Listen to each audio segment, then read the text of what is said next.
recently a friend of mine was featured on one of those like fucking 40 under 40 lists, which as a person who just turned 40, I don't resent at all. I'm not depressed about it all. But let's start to take a poll. Who here is 40 and over? Give me a shout. Oh, yeah.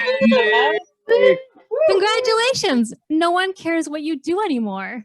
Your successes are totally meaningless. The only way you're going to get into the news now is by committing some sort of hideous crime or maybe having like a weirdly talented cat. But I think there should be prizes for people that are 40 and over. Like, I don't know, gets up most mornings or still having sex sometimes. Found the perfect antidepressant. Yeah. Or like didn't turn out exactly like your mom. For that one. So exactly like my mom, I have trouble sleeping. And it got kind of bad. So I started taking sleeping pills and I realized I've basically traded an insomnia problem to an addiction for prescription pills problem. But it's okay. At least I don't lose any sleep over it.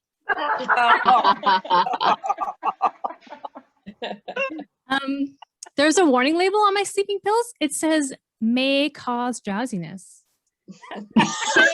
Drowsiness. And I'm like, what the fuck does that mean? Does that mean it might not? Because that's going to keep me awake, worrying all night. But where I think there should be warnings is on cooking. I think there should be a big label that's like, warning, it's going to take you ages and ages to put something together for like it to be gone in 1 minute. It's so much work for such a brief payoff. And I expected there'd be more people on the call, but I was going to say, as some people that could have been on this call might be able to attest, I don't mind that when it comes to orgasms, but dinner, no thanks. More people.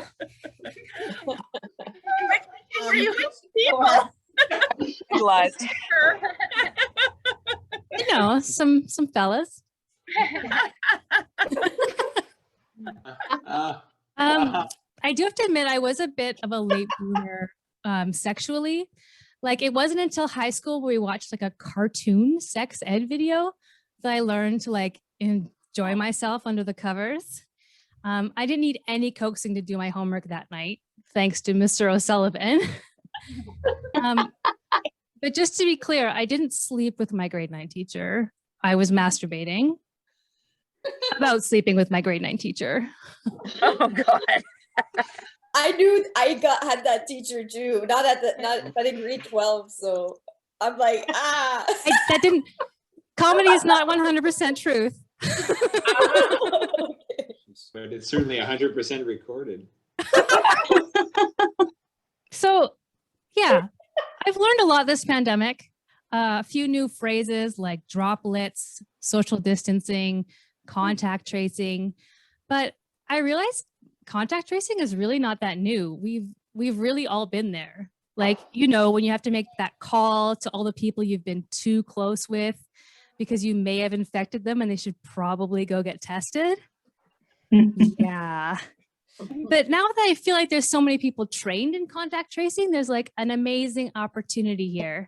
It can be like, oh, hi, Nancy. Yeah, it's Denise. It's Denise again. It's those pesky crabs. They're back. I can see why all those young people wax everything off. Yeah. Okay, but do you want the list chronological or alphabetical this time? And voila, one phone call.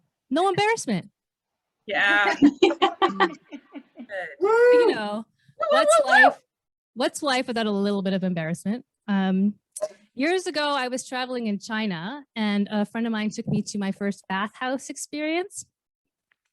So I walk in the front door, go to the front desk, and this woman hands me a face cloth. And I'm like, great, waiting for my towel. And then it becomes quickly clear that that is the towel.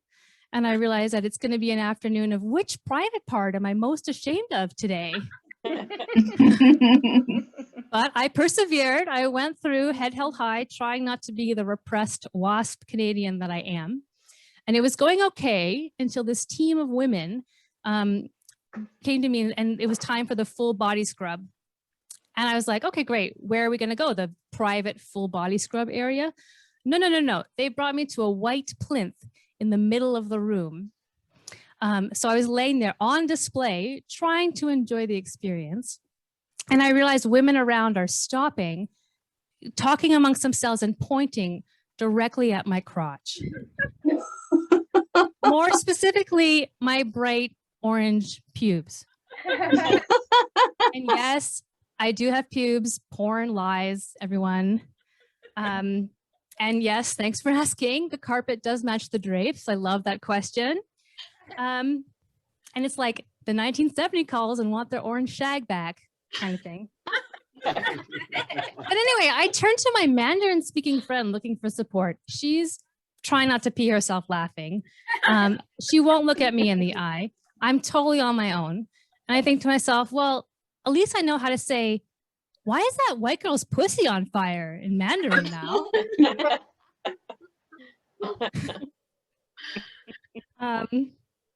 Ginger vaginas. Ginger vaginas remind me of Scotland, where they As you do. recently, yeah, of course, they recently made period products free there, which is amazing. So they're really taking care of their lowlands, if you get my drift. I feel like all they have to do now is legalize marijuana, and they've taken care of the highlands. But I'm allowed to make these jokes. I'm mostly Scottish.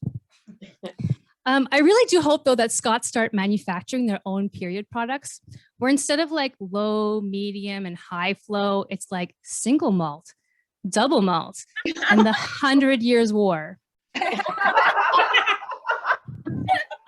Steve tells me there's no such thing as double malt, but what does he know? He doesn't even have a uterus. My great grandmother, she was a proud Scot, Daughters of Scotland, the whole 9 yards, really racist, like really took it on.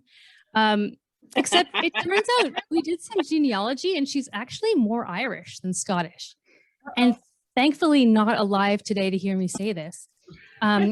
But it seems like her whole identity was a sham rock. That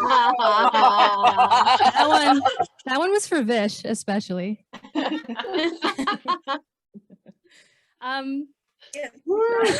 Fiddly-dee potatoes, indeed.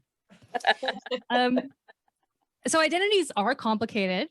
Like, for instance, did you know, like, as a Scorpio, I'm the sign that's most likely to kill my lover? Oh no. I mean, I have always been deadly in bed. But so I'm not a believer in astrology. But I do wonder sometimes whether your date of birth has something to do with how you turned out. Like, for instance, I was born on Remembrance Day. Now I have depression, anxiety, and trench foot. Oh, and on the topic of feet, perfect. There is a photography studio near my house. It's called First Toes. First Toes? Like voice. No. No, toes. It's like, oh my God, do you remember when Ellis got his first toes? So cute. Get the photo album out. And it's like, okay, do baby toes go in and then fall off and letting the adult toes come in? And kids put these little toe nubbins under their pillows for the toe fairy. And then when they're ready, in a few years, the parents bring out the envelope full of rotted meat and flesh and bone to show them. Gross. It is for sale if anyone is interested. But speaking how we're all just aging sacks of meats destined for the grave, I do sometimes wish I wasn't an atheist. It's so like comforting to think you'll be reunited with your loved ones when you're gone. But then I realized I would have to move back in with my parents. So I'm like, no thanks. I'll take the endless void, please. That's me. Thank you very much.